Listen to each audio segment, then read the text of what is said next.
अरे करनी के फल मिली, अरे करनी के फल मिली, आज ना तो कल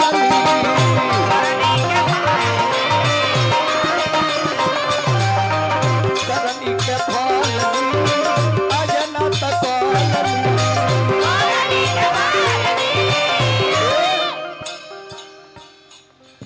आई हमारा रमाशंकर भैया, हमारा जोरदार कलाकार, हमारे बड़ा भैया तपेश्वर चौहान जी के रिश्तेदार वानी का हम प्रणाम करो तानी।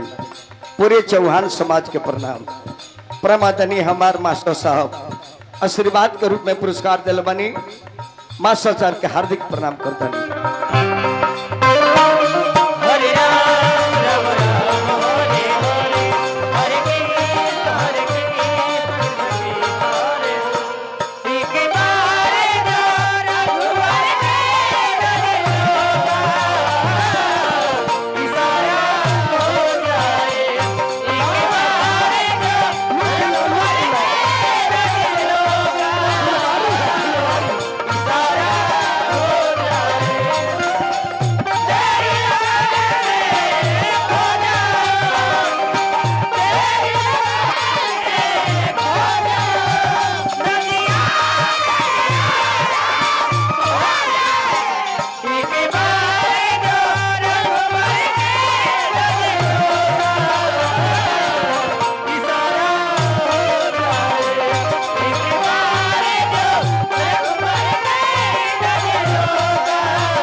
उतने बतियों में जितना श्रोता के समझ में आ जाओ।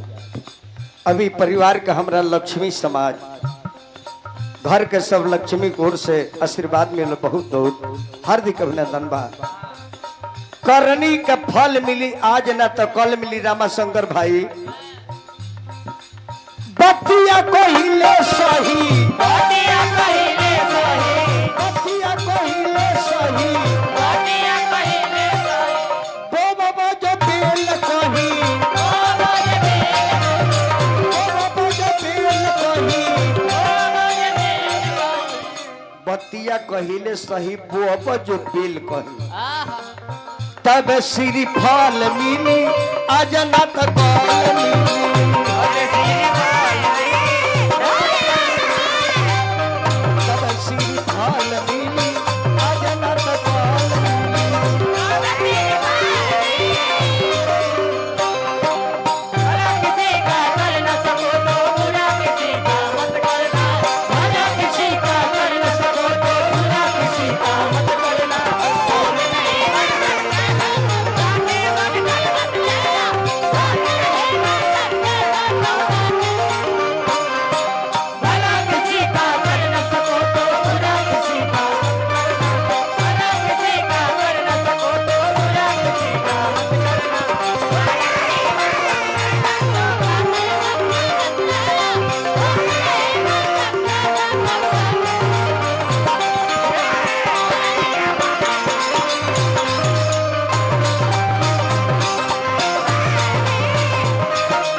फिर हमारा बबलू बाबू जिगर के टुकड़ा, ये गांव में लइकाइए से आए, गांव के लोग बड़ी मानेला। बाबू मुकेश कुमार सिंह जी गांव के सरपंच माने, 100 रुपया दल बनी, सरपंच साहब के प्रणाम करता है।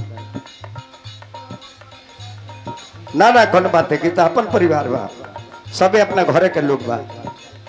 मलेटी साहब हजारों हजार देनी अभिनंदन बा। और का सब पर ध्यान दी। धर्म का झंडा धरी, धर्म का झंडा धरी, धर्म का झंडा धरी, धर्म का झंडा धरी, अधर्म से आबे डरी, अधर्म से आबे डरी, अधर्म से आबे डरी, अधर्म से आबे डरी, धर्म के झंडा धरी, अधर्म से आबे डरी, तबे हल भल मिली आज ना तो कल मिली।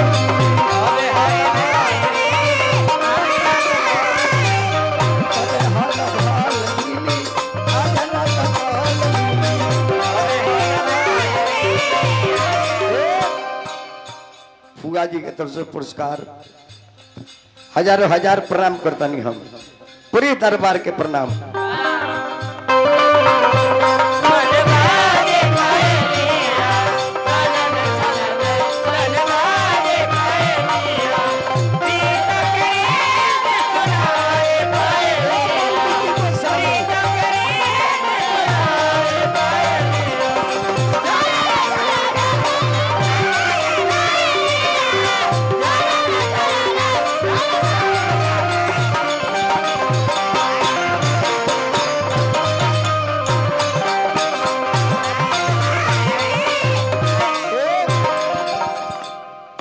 प्रिय छोटे भाई हमारे गुरु भाई उपेंद्र चौहान जी, उपेंद्र तूफान जी चौहान मुआ से निकल लगे से कि बहुत दिन गौले बनी हो वैसन भाई ना मिली।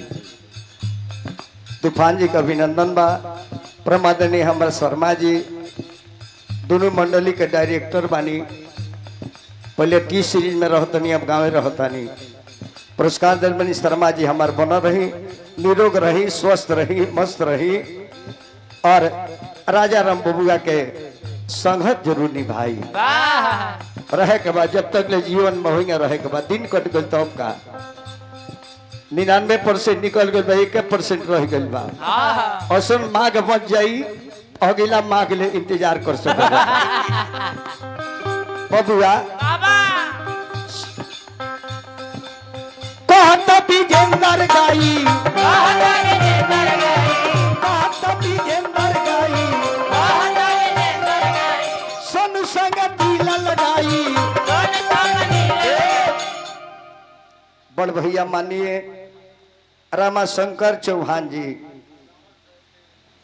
गाई, सोनू संग दिल लगाई।